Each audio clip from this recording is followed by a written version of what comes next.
बिस्मिल्लाहिर्रहमानिर्रहीम, अस्सलाम वालेकुम। आज हम सेकंड लेक्चर पढ़ेंगे सिग्निफिकेंस ऑफ सेकेंडरी ग्रोथ, नाम है टॉपिक का। इसमें जो हम चीज़ें जो कंटेंट्स हम देखेंगे, प्राइमरी ग्रोथ कैसे होती है प्लांट में, secondary growth, then vascular cambium, annual rings, sap wood, hard wood और कैलस, एंड लास्ट में हम देखेंगे वुड को। तो सबसे पहले प्राइमरी ग्रोथ। तो प्राइमरी ग्रोथ जो होती है प्लांट के अंदर वो एपिकल मेरिस्टम की वजह से होती है। ये प्लांट टिश्यूज़ हैं एपिकल मेरिस्टम। और एपिकल मेरिस्टम क्या होते हैं? ये group of actively dividing cell हैं, यानी ऐसे सेल्स हैं जिनके अंदर एबिलिटी है डिवाइड होने की। और ये कहाँ मौजूद होते हैं? स्टेम और रूट की टिप्स पे मौजूद होते हैं। और इनका काम होता है कि ये प्लांट की लेंथ को बढ़ाते हैं। तो प्राइमरी ग्रोथ जो है उसमें एपिकल मेरिस्टम इन्वॉल्व होते हैं, और एपिकल मेरिस्टम प्राइमरी ग्रोथ के दौरान एम्ब्रियोनिक या प्राइमरी टिश्यूज़ बनाते हैं। ये प्लांट के शुरू के टिश्यूज़ हैं, जैसे कि primary xylem, primary phloem, primary cortex. तो ये वो जाइलम है, ये वो फ्लोएम और कॉर्टेक्स है जो किसके दौरान बनती है? प्राइमरी ग्रोथ के दौरान जो है ना ये बनते हैं। तो जब ये एम्ब्रियोनिक टिश्यूज़ और प्राइमरी टिश्यूज़ जब बन जाते हैं प्लांट के अंदर, तो देन स्टेम और रूट जो है वो थिक होना शुरू होती है, उनकी विड्थ बढ़ना शुरू होती है। और विड्थ की इंक्रीज़ होने को सेकेंडरी ग्रोथ कहते हैं। तो प्राइमरी ग्रोथ तमाम प्लांट्स में होती है और ये प्लांट्स की लेंथ को इंक्रीज़ करती है। आई रिपीट, प्राइमरी ग्रोथ में एपिकल मेरिस्टम इन्वॉल्व है। एपिकल मेरिस्टम जो हैं वो ग्रुप होते हैं एक्टिवली डिवाइडिंग सेल्स के। इनके अंदर एबिलिटी होती है डिवाइड करने की, सेल्स के नंबर को इंक्रीज़ करने की। ये टिप पे मौजूद होते हैं, स्टेम और रूट की टिप पे मौजूद होते हैं और प्लांट की लेंथ को बढ़ाते हैं। एपिकल मेरिस्टम एम्ब्रियोनिक या प्राइमरी टिश्यूज़ बनाते हैं, और जब ये एम्ब्रियोनिक और प्राइमरी टिश्यूज़ बन जाते हैं तो स्टेम और रूट जो है वो थिक होना शुरू हो जाती है। प्राइमरी ग्रोथ तमाम प्लांट्स में मौजूद होती है और प्लांट की लेंथ को ये बढ़ाती है। सेकेंडरी ग्रोथ, तो इसमें प्लांट की जो गर्थ है, प्लांट की जो विड्थ है, जो डायमीटर है, वो इसमें इंक्रीज़ होता है due to the vascular cambium and cork cambium. यानी कि सेकेंडरी ग्रोथ में कौन से टिश्यूज़ इन्वॉल्व हैं प्लांट के? एक वेस्कुलर कैम्बियम और दूसरा कॉर कैम्बियम। तो इस डायग्राम में आप देख सकते हो कि अगर प्लांट की लेंथ बढ़ती है तो ये प्राइमरी ग्रोथ है, और अगर प्लांट की विड्थ बढ़ती है तो ये सेकेंडरी ग्रोथ है। सेकेंडरी ग्रोथ जो है वो तमाम प्लांट्स में नहीं होती, बल्कि ये वुडी पेरेनियल प्लांट्स में होती है, यानी ऐसे प्लांट्स जिनमें वुड होती है और जो कई सालों तक ग्रो करते हैं। इनमें कौन से प्लांट्स आ जाते हैं? ट्रीज़, शरब्स और वाइन। तो सेकेंडरी ग्रोथ में जो इन्वॉल्व हैं टिश्यूज़ जिनकी डिवीज़न की वजह से सेकेंडरी ग्रोथ होती है, वो हैं वेस्कुलर कैम्बियम और कॉर कैम्बियम। इन दोनों टिश्यूज़ को एक साथ कैम्बियम रिंग कहते हैं। आई रिपीट, मैं दोबारा बोल रहा हूँ, सेकेंडरी ग्रोथ में प्लांट की जो विड्थ है, उसका जो डायमीटर है वो बढ़ता है, इंक्रीज़ होता है due to the vascular cambium and cork cambium. Secondary growth जो है वो तमाम प्लांट्स में नहीं होती, ये वुडी पेरेनियल प्लांट्स में होती है, यानी ऐसे प्लांट्स जो कई सालों तक ग्रो करते हैं, जैसे कि ट्रीज़, शरब्स एंड वाइन। और ये इस सेकेंडरी ग्रोथ में जो प्लांट के जो टिश्यूज़ इन्वॉल्व हैं, एक वेस्कुलर कैम्बियम है और कॉर कैम्बियम है। दोनों को कैम्बियम रिंग कहते हैं एक कलेक्टिवली।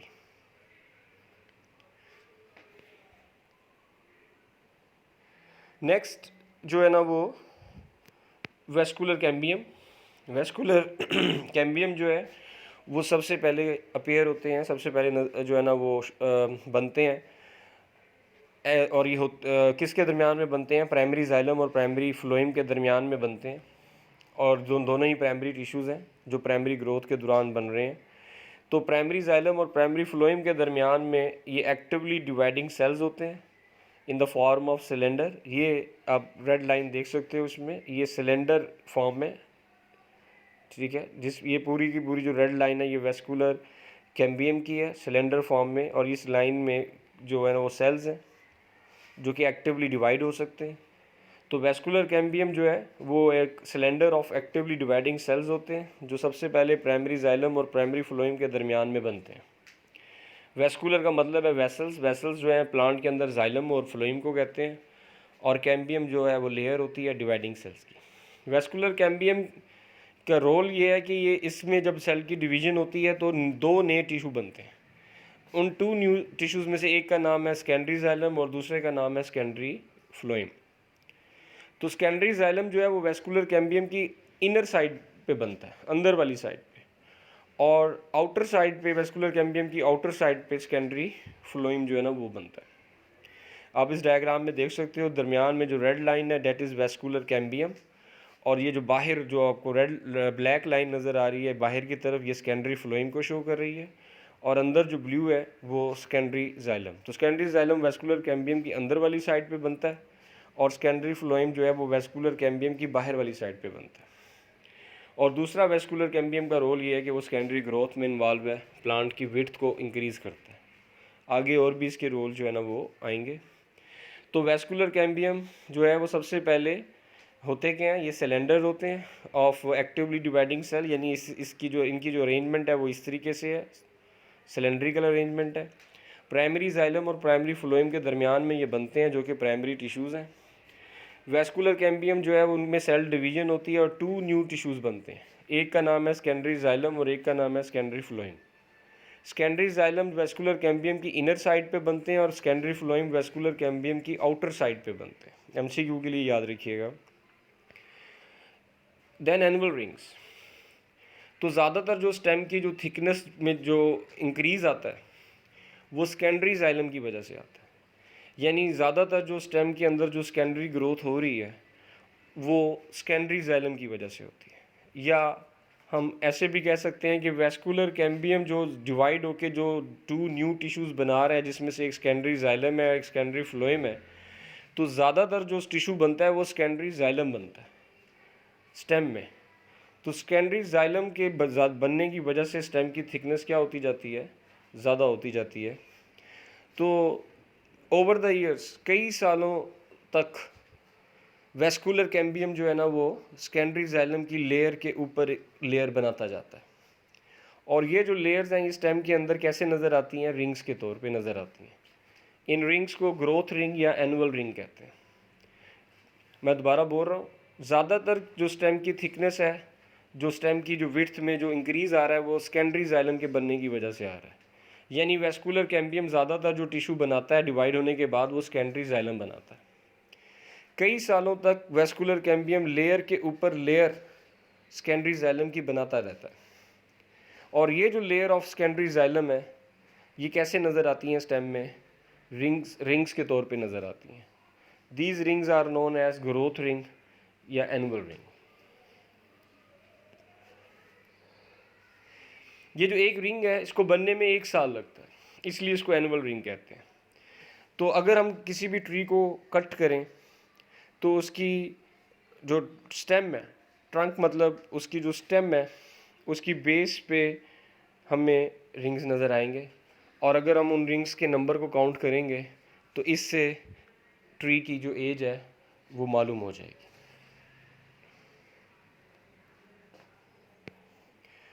जैसे कि इस डायग्राम में आप देख सकते हो कि ये एक ट्री को कट किया गया है, ये उसकी जो ट्रंक है उसकी जो बेस है, ट्रंक स्टम्प को कहते हैं, उसकी ये बेस है, जो ऊपर पोर्शन है जो में नज़र आ रहा है, इसके इर्द गिर्द सारा ये बार्क है, और इस ट्रंक की बेस में जो स्टेम है ये इसमें एनुअल और ग्रोथ रिंग्स नज़र आ रहे हैं, और ये अगर हम एनुअल रिंग्स को ग्रोथ रिंग्स को काउंट करें तो ये 5 हैं, तो इट मीन्स के age of this tree is 5 years. मैं दोबारा रिपीट कर रहा हूँ, एनुअल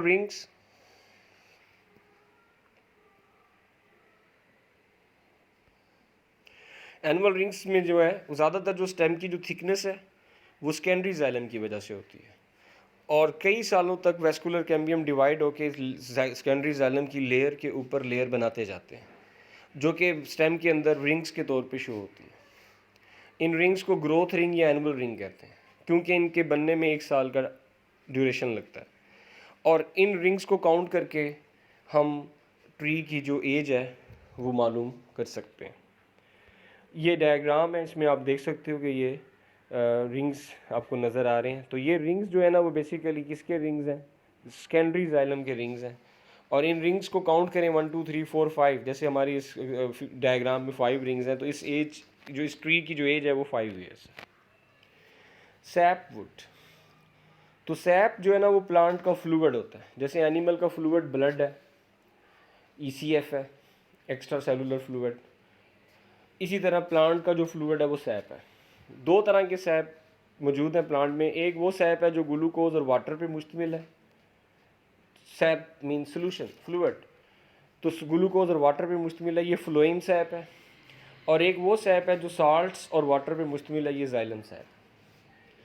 तो सैप वुड जो है ये इसकी डायग्राम है, बाहर बार्क की कवरिंग है और अंदर ये सारे ये वुड है, जो कि वुड जो है वो किस पे मुश्तमिल होती है, सेकेंडरी जाइलम पे। सेकेंडरी जाइलम कैसे नज़र आते हैं, रिंग्स की फॉर्म में, जो कि एनुअल रिंग्स कहलाते हैं। अब ये जो वुड के आपको दो पोर्शन नज़र आ रहे हैं, एक ब्लू में एक रेड में, एक आउटर पोर्शन है और एक सेंट्रल पोर्शन है या इनर पोर्शन है। तो जो आउटर पोर्शन है वो सैप वुड कहलाता है। तो ये आउटर और यंगर पोर्शन है, यानी न्यूली फॉर्म्ड पोर्शन है, न्यूली बना है। ये न्यू सेकेंडरी जाइलम पे मुश्तमिल है, यानी ऐसी सेकेंडरी जाइलम जो न्यूली बनी है, और ये कुछ ही ग्रोथ रिंग्स पे ये मुश्तमिल है। एक्टिव पोर्शन है, वाटर की जो कंडक्शन है, जो कि जाइलम का मेन काम है, मेन फंक्शन है, वो यहाँ पे परफॉर्म हो रहा है। सैप वुड के अंदर जो मौजूद सेकेंडरी जाइलम है वो वाटर की कंडक्शन का काम करते हैं, यानी सैप वुड जो है वो वाटर की कंडक्शन में इन्वॉल्व है। इसलिए इस वुड का नाम सैप है, क्योंकि जाइलम के सैप को ये क्या कर रहा है, कंडक्ट कर रहा है, ट्रांसपोर्ट कर रहा है।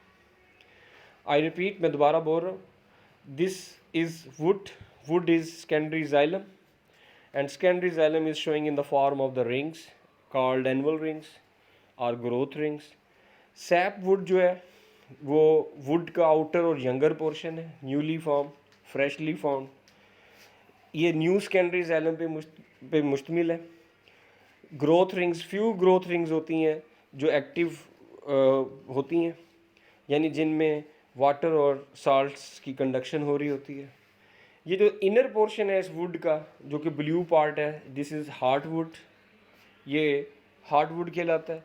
हार्ड वुड जो है वो इनएक्टिव है और नॉन कंडक्टिंग वुड है, यानी इसमें से वाटर की कंडक्शन, वाटर की ट्रांसपोर्ट नहीं होती। ये इनर पोर्शन है और ओल्ड पोर्शन है वुड का, यानी कि जो पहले बना है, जो पहले पहले बना है पोर्शन वुड का, तो इनर पोर्शन है। ये ओल्ड सेकेंडरी जाइलम पे मुश्तमिल है, यानी ऐसी सेकेंडरी जाइलम जो शुरू शुरू में बनी है, ओल्ड सेकेंडरी जाइलम पे ये मुश्तमिल है। तो हार्डवुड वाटर की कंडक्शन का काम नहीं करते। तो हार्डवुड का क्या रोल है, इसके अंदर बहुत सारे केमिकल्स एकामुलेट होते हैं, स्टोर होते हैं। ये केमिकल प्लांट के वेस्ट्स होते हैं। ज़्यादातर स्पीशीज़ में जो है ना, ये जो केमिकल हैं वो किसके अंदर जाके स्टोर होते हैं, हार्डवुड में। प्लांट की जो स्पीशीज़ हैं जैसे रेजन, ऑयल, गम्स, टेनन्स, ये वो केमिकल हैं जो प्लांट के लिए वेस्ट्स हैं। और ये जो वेस्ट केमिकल हैं, ये प्लांट इनको अपने अंदर हार्डवुड में, ओल्ड सेकेंडरी जाइलम में क्या करता जाता है, स्टोर करता जाता है। प्रीवियस चैप्टर नंबर 15 में, होम्योस्टेसिस वाले चैप्टर में आपने इबोनी पढ़ा था, एक्सक्रीशन इन प्लांट्स में, कि स्टेम के अंदर इबोनी है और इबोनी ओल्ड सेकेंडरी जाइलम पे मुश्तमिल है। तो वो इबोनी बेसिकली हार्डवुड ही है। तो हार्डवुड जो है वो इसके अंदर केमिकल स्टोर होते हैं, वेस्ट स्टोर होते हैं, और इन वेस्ट्स की वजह से जो है ना, क्योंकि एक तो इसके अंदर स्टोर हो जाएंगे तो ये वेस्ट फैलेंगे नहीं, पूरी प्लांट के अंदर जो है ना वो फैलेंगे नहीं, जिसकी वजह से प्लांट को कोई डैमेज नहीं होगा, क्योंकि एक ही जगह पे स्टोर हो जाएंगे ये। तो इस तरह ये जो हार्डवुड है वो रेजिस्टेंस दे रही है, प्लांट को डैमेज होने से बचाती है अपने अंदर तमाम वेस्ट को स्टोर करके। और दूसरा, इन वेस्ट्स की, इन केमिकल्स की फ्रेगरेंस होती है, और उन फ्रेगरेंस की वजह से, उस स्मेल की वजह से, उस स्मेल की वजह से इंसेक्ट उस प्लांट के ऊपर अटैक नहीं करते। तो इस तरह ये इंसेक्ट के जो अटैक है उससे भी प्लांट को रेजिस्टेंस दे रही है। रेड सिडार, कोनीफर, ये ऐसे ट्रीज़ हैं जिनके अंदर हार्डवुड है। तो इन दोनों का अगर हम डिफरेंस देखें तो सैप वुड जो है वो आउटर और यंगर पोर्शन है वुड का, और जो हार्डवुड है वो इनर और ओल्ड पोर्शन है वुड का। जो सैप वुड है वो न्यू सेकेंडरी जाइलम पे मुश्तमिल है, जो हार्डवुड है वो ओल्ड सेकेंडरी जाइलम पे मुश्तमिल है। ये कंडक्शन ऑफ वाटर और डिज़ोल्व्ड सब्सटेंस का काम करती है, इसलिए इसको सैप वुड कहते हैं, क्योंकि वाटर और सब्सटेंस जो मौजूद है उसके अंदर वो जाइलम सैप कहलाते हैं। और ये जो है वो केमिकल्स जो कि वेस्ट है उनको स्टोर करती है और प्लांट्स को रेजिस्टेंस प्रोवाइड कर रही है against decay and insect attack. तो ये आपने इसका डिफरेंस इंपॉर्टेंट है, वो आपने करना है। ये एक और डायग्राम है जिससे सेकेंडरी ग्रोथ को जो है ना वो शो किया गया है। ये एक स्टेम है और अभी इसने जो है ना ये हम इसका जो है ना इसने अभी चारों तरफ से इसने जो है ना वो अपनी विड्थ को इंक्रीज़ करना है। हम इसकी सिर्फ एक साइड ले रहे हैं, ये वाली साइड। ये रिंग है, वेस्कुलर कैम्बियम है। इस रिंग में दरमियान में बाहर प्राइमरी फ्लोइम है, अंदर प्राइमरी जाइलम है, आप पहले पढ़ के आए हैं, ठीक है। तो हम रिंग का ये वाला पोर्शन हमने इसको बाहर हमने निकाल लिया है। तो बीच में मिड में वेस्कुलर कैम्बियम और ऊपर बाहर वाली साइड पे प्राइमरी फ्लोइम और अंदर वाली साइड पे प्राइमरी जाइलम। अब ये वेस्कुलर कैम्बियम डिवाइड होंगे, सेल्स बनाएंगे। इनमें से कुछ सेल्स सेकेंडरी जाइलम बन जाएंगे और बाकी वेस्कुलर कैम्बियम के तौर पे ही रहेंगे। इस तरह ये सेकेंडरी जाइलम बन जाएगी जो कि वेस्कुलर कैम्बियम की अंदर वाली साइड पे बनी है। फिर वेस्कुलर कैम्बियम दोबारा डिवाइड होंगे इसके सेल्स, और इस बार ये सेल्स किस में कन्वर्ट हो जाएंगे, सेकेंडरी फ्लोएम में। तो वो एक बार सेकेंडरी जाइलम बनेगी और एक बार सेकेंडरी फ्लोएम बनेगी। ऐसा नहीं है कि दोनों साथ साथ बन रही हैं, ठीक है। तो सेकेंडरी फ्लोएम जो है ना वो बनेगी। उसके बाद वेस्कुलर कैम्बियम फिर दोबारा डिवाइड करेगा। इस बार वेस्कुलर कैम्बियम के सेल सेकेंडरी जाइलम बनाएंगे, तो ये न्यू सेकेंडरी जाइलम हो जाएगी और ये जो है वो ओल्ड सेकेंडरी जाइलम हो जाएगी। वेस्कुलर कैम्बियम के सेल्स दोबारा डिवाइड होंगे और फिर दोबारा वेस्कुलर कैम्बियम के सेल किस में कन्वर्ट हो जाएंगे, सेकेंडरी जाइलम में। इस तरह प्लांट की जो विड्थ है, आप देख सकते हो कि विड्थ जो है ना वो बढ़ती जा रही है चारों तरफ से। ये विड्थ ये जो हो रहा है बाकी साइड्स में भी ऐसे ही हो रहा है। तो चारों तरफ से विड्थ जो है ना प्लांट की बढ़ती जाएगी, जो सेकेंडरी ग्रोथ कहलाती है। और दूसरा, इस डायग्राम से हमें ये भी पता चल रहा है कि वेस्कुलर कैम्बियम के जो सेल हैं वो ज़्यादातर डिवाइड होने के बाद किस में कन्वर्ट होते हैं, सेकेंडरी जाइलम में। तो प्लांट की जो थिकनेस जो बढ़ रही है, इंक्रीज़ हो रही है, उसमें ज़्यादातर जो इन्वॉल्वमेंट है वो सेकेंडरी जाइलम की है। कैलस फॉर्मेशन तो हम पहले भी देख चुके हैं। कैम्बियम रिंग में दो आते हैं, वेस्कुलर कैम्बियम और कॉर कैम्बियम। तो वेस्कुलर कैम्बियम आपने देखा अभी कि ग्रोथ रिंग बना रहे हैं, एनुअल रिंग बना रहे हैं, वुड बना रहे हैं। और कॉर कैम्बियम जो अभी है वो कॉर कैलस बनाते हैं और बार्क बनाते हैं। हम कैलस को देखेंगे कैसे बनता है। कैलस का दूसरा नेम है वुड टिश्यू। तो ये एक प्लांट है और इसकी प्लांट को ये वुंडेड है, इसको कट लग गया है। तो जब प्लांट को कट लग जाएगा तो उस कट वाली जगह के इर्द गिर्द जो है ना वो एक ये कैलस बन जाएगा। ये कैलस क्या है, ये एक सॉफ्ट पैरेन्काइमा सेल्स है या सॉफ्ट पैरेन्काइमा टिश्यू है। सॉफ्ट हम इसलिए इसको इसलिए कह रहे हैं क्योंकि पैरेन्काइमा जो सेल हैं इनकी जो सेल वाल होती है वो थिन होती है, थिक नहीं होती, हार्ड नहीं होती। तो ये इस तरह ये जो सेल हैं वो सॉफ्ट हैं और जो टिश्यू बनेगा वो भी सॉफ्ट पैरेन्काइमा टिश्यू होगा। और ये जो टिश्यू है वो तेज़ी से बनते हैं, जो जहाँ पे कट लगा है, जहाँ वुंडेड एरिया है प्लांट का, या फिर अगर स्टेम है, रूट की जो डैमेज सरफेस है उसके ये जो है ना इर्द गिर्द जो है ना वो बनेंगे, ठीक है। सरफेस इधर डैमेज सरफेस है, बाहर से सरफेस डैमेज होगी, उसके नीचे बनेंगे ये जो टिश्यू है पैरेन्काइमा। तो यहाँ पे आप देख सकते हो कि प्लांट को कट लगा है, वुंडेड है और उसके इर्द गिर्द ये सॉफ्ट पैरेन्काइमा टिश्यू बन गया है जो कि कैलस कहलाता है, जिसका दूसरा नाम वुड टिश्यू है। तो कार कैम्बियम के सेल डिवाइड होकर ये पैरेन्काइमा सेल बनाएंगे। दूसरा काम जो है वो कैलस का क्या है कि वो यूनाइट करता है, आपस में बाइंड करता है, जोड़ता है ब्रांचेस को during grafting and budding. Grafting और बडिंग आर्टिफिशियल मोड्स हैं, आर्टिफिशियल जो है ना वो वेज हैं प्लांट के रिप्रोडक्शन के, एसेक्सुअल रिप्रोडक्शन के, प्रोपगेशन के, प्लांट के नंबर बढ़ाने के, उसमें डिफरेंट वैराइटीज़ लाने के ये मोड्स हैं आर्टिफिशियल ग्राफ्टिंग एंड बडिंग। तो इसमें भी क्या होता है कि इसमें हम एक प्लांट की हमने स्टेम ले ली, दूसरे प्लांट की हमने रूट ले ली, ठीक है, और उनको आपस में हमने किसी भी चीज़ से बांध दिया, बाइंड कर दिया है। और after some period of time क्या होगा कि ये स्टेम और रूट आपस में जुड़ जाएंगी और उनके दरमियान में ये क्या बन जाएगा, ये कैलस बन जाएगा जो इनको आपस में यूनाइट करेगा, बाइंड करेगा। तो सेम विद बडिंग में भी ऐसे ही होता है। तो कैलस जो है वो वुड टिश्यू है, शॉर्ट में करना है आपने, शॉर्ट क्वेश्चन में।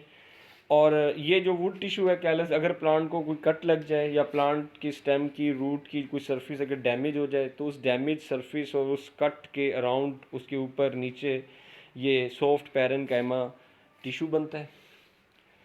ठीक है, इसको हम कैलस कहते हैं, वुड टिश्यू कहते हैं। उसके बाद वुड जो है उसको हम यूज़ करते हैं, कंपनी अपने कमर्शियल यूज़ के लिए में करते हैं इसका। तो और उसका जो कमर्शियल यूज़ कैसा होगा, वुड को कहाँ हम यूज़ कर सकते हैं, वो उसकी वुड की क्वालिटी के ऊपर डिपेंड करता है। और वुड की जो क्वालिटी है वो कैसे डिटर्मन होती है, या वुड को हम कैसे यूज़ कर सकते हैं, वो कौन सी चीज़ें हैं जो डिटर्मन करती हैं, वो वुड की ये जो प्रॉपर्टीज़ हैं, ये जो फीचर्स हैं, ये बताती हैं कि वुड की क्या क्वालिटी है और उसका क्या यूज़ हो सकता है। तो वुड की डेंसिटी देखी जाती है कि वो कितनी हैवी है, कितनी उसमें थिकनेस है। हार्डनेस देखी जाती है कि वो कितनी सख्त है, कितनी रिजिड है। फ्लेक्सिबिलिटी देखी जाती है कि वो बेंड हो सकती है या नहीं हो सकती, या बेंडिंग का प्रेशर बेयर कर सकती है या नहीं कर सकती। शॉक रेजिस्टेंस, दबाव बर्दाश्त कर सकती है या नहीं कर सकती। कंप्रेशन, प्रेस होती है या नहीं होती है। स्ट्रेंथ, स्ट्रॉन्ग है या नहीं है, इजीली ब्रेक हो सकती है या नहीं हो सकती। टेक्सचर, उसका स्ट्रक्चर। तो मुख्तलिफ ट्रीज़ की जो वुड है वो इन क्वालिटीज़ में, इन फीचर्स में क्या होती हैं, एक दूसरे से मुख्तलिफ होती हैं। और इन्हीं फीचर्स की बेस पे वुड को कमर्शियली यूज़ किया जाता है। जैसे कि एक कमर्शियल कॉर्क बनाए जाते हैं, कमर्शियल कॉर्क यानी स्टॉपर बनाए जाते हैं, ढक्कने बनाए जाते हैं। एक ट्री है कॉर्कस सुबर, जिसको ओक ट्री कहते हैं, इसकी बार्क से स्टॉपर बनते हैं, वुड के ढकने बनते हैं जो यूज़ होते हैं। और लास्ट में ये बुक की डायग्राम है, ये आपने बनानी है लॉन्ग क्वेश्चन में। और ये एक स्टेम है, हमने स्टेम का ये वाला जो पार्ट है, बाकी जगहों पे भी सेम यही सिचुएशन होगी।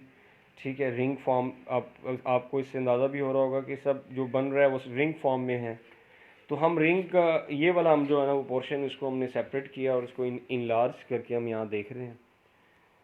तो सबसे पहले ये जो है ना हम इनर टू आउटर जाएंगे। सबसे अंदर पित्त है, ये पैरेनकाइमा सेल है, पित्त है ये। उसके बाद पित्त के फ़ौरन बाद प्राइमरी जाइलम है, जो कि आहिस्ता आहिस्ता प्रेस होती जा रही है, ख़त्म होती जा रही है, क्योंकि इसके ऊपर प्रेशर आता जाएगा तो ये ख़त्म होती जाएगी। प्राइमरी जाइलम है। उसके बाद ये ओल्ड सेकेंडरी जाइलम है, जो कि पहली सेकेंडरी जाइलम की लेयर है जो बनी है, रिंग है। अगर हम इसको देखें तो इसको ये पूरा ऐसे कंटिन्यू करें अगर हम इसको आगे, तो ये पूरा रिंग की फॉर्म में ये बनेगी। तो उसके बाद ये ओल्ड सेकेंडरी जाइलम है, ये एक और सेकेंडरी जाइलम है जो नेक्स्ट ईयर बनी है। और उसके बाद ये नेक्स्ट ईयर, उससे अगले साल ये नई न्यू सेकेंडरी जाइलम है, यानी कि जो अभी बनी है, इसी न्यूली फॉर्म्ड सेकेंडरी जाइलम है। उसके बाद ये वेस्कुलर कैम्बियम है। वेस्कुलर कैम्बियम की बाहर वाली साइड पे सेकेंडरी फ्लोइम है, ये जो बीच में आपको गैप नज़र आ रहे हैं, ये इसमें सेल्स भरे हुए हैं सारे, पैरेनकाइमा सेल्स फिलअप के काम आते हैं, फिल करते हैं स्पेस, जो प्लांट के अंदर जो स्पेस होती है, खाली जगह होती हैं, उनको कौन फिल करता है, पैरेनकाइमा सेल। तो ये भी उनको फिल कर रही हैं। तो प्राइमरी ये सेकेंडरी जाइलम है। सेकेंडरी जाइलम के बाद ये प्राइमरी फ्लोइम है, ये भी ऐसा ऐसा प्रेस होती जा रही है, कम होती जा रही है और ख़त्म हो जाएगी। उसके बाद कॉर्टेक्स है। ये कॉर्टेक्स के बाहर कॉर्क कैम्बियम की लेयर है, यानी ऐसे सेल्स डिवाइड हो सकते हैं कॉर्क कैम्बियम। तो आप कॉर्क कैम्बियम और वेस्कुलर कैम्बियम दोनों की लोकेशन देख सकते हैं कि vascular cambium are present between, जो सबसे पहले मतलब प्रेजेंट बिटवीन, ऐसे कर लें कि vascular cambium are present between phloem and xylem. और कॉर्क कैम्बियम जो है ना वो आउटर साइड पे मौजूद है, प्लांट की आउटर साइड पे मौजूद है, कॉर्टेक्स से भी बाहर मौजूद है। और कॉर्क कैम्बियम फिर डिवाइड होके सेल्स बनाते हैं जो कि डेड सेल्स होते हैं, और ये डेड सेल मिलके फिर ये कॉर्क बनाते हैं। तो ये दिस इज़ अ कॉर्क। ये एपिडर्मस है जो कि रिमूव हो रही है। एपिडर्मस जो है वो सबसे बाहर वाली कवरिंग है जो प्राइमरी ग्रोथ के दौरान बनती है, और जब प्लांट में सेकेंडरी ग्रोथ होती है तो फिर ये एपिडर्मस जो है वो रिप्लेस हो जाती है बार्क से। तो ये जो बार्क है इसके अंदर कौन कौन से पार्ट आ रहे हैं, एक तो कॉर्क है, डेड सेल पे मुश्तमिल है, कॉर्क कैम्बियम है, कॉर्टेक्स है, primary phloem and secondary phloem, ये सब मिलके क्या बना रहे हैं, बार्क। और जो वुड है वो किस पे मुश्तमिल है, वो सेकेंडरी जाइलम पे मुश्तमिल है। तो यहाँ से रेड पोर्शन से लेके ये ब्लैक पोर्शन तक ये सारे का सारा ये जाइलम है, और this portion is known as phloem. मैं दोबारा बोल रहा हूँ इस डायग्राम को, और समराइज भी हो जाएगा पूरे का पूरा। तो सबसे सेंटर में जो है ना वो पित्त है, उसके बाद फिर प्राइमरी जाइलम का रिंग आता है, ठीक है, ये वो जाइलम है जो प्राइमरी ग्रोथ के दौरान बनी थी। फिर उसके बाद ओल्ड सेकेंडरी जाइलम का रिंग आएगा, ये पूरा एक रिंग है पूरे का पूरा चारों तरफ। और फिर ये एक और ओल्ड सेकेंडरी जाइलम का रिंग है। ये जो रिंग बन रहा है इसको हम क्या कहते हैं, एनुअल रिंग या ग्रोथ रिंग, जिसको बनने में 1 ईयर लगता है। और ये न्यू सेकेंडरी जाइलम। उसके बाद फिर वेस्कुलर कैम्बियम की लेयर आ जाएगी, और उसके बाद फिर ये सेकेंडरी फ्लोइम का फ्लोइम आ जाएगा, सेकेंडरी फ्लोइम के बाहर प्राइमरी फ्लोइम जो कि ख़त्म होती जा रही है, कॉर्टेक्स है ये। उसके बाद बाहर वाले कॉर्टेक्स के बाहर कॉर्क कैम्बियम है, कॉर्क कैम्बियम के सेल डिवाइड होते हैं, कॉर्क बनाते हैं। और फिर ये जो आउटर वाली जो लेयर है कॉर्क की, ये वाली ये डेड सेल पे मुश्तमिल है। यहाँ से एपिडर्मिस रिमूव हो रही है, उतर रही है। एपिडर्मिस वो कवरिंग है जो स्टेम के इर्द गिर्द बनती है ड्यूरिंग प्राइमरी ग्रोथ, और सेकेंडरी ग्रोथ में ये रिप्लेस हो जाती है बार्क से। तो बार्क में कौन कौन सी चीज़ें आ रही हैं, cork cambium, cortex, primary phloem, secondary phloem. और वुड में किस पे मुश्तमिल है, जो new and old secondary xylem पे मुश्तमिल है।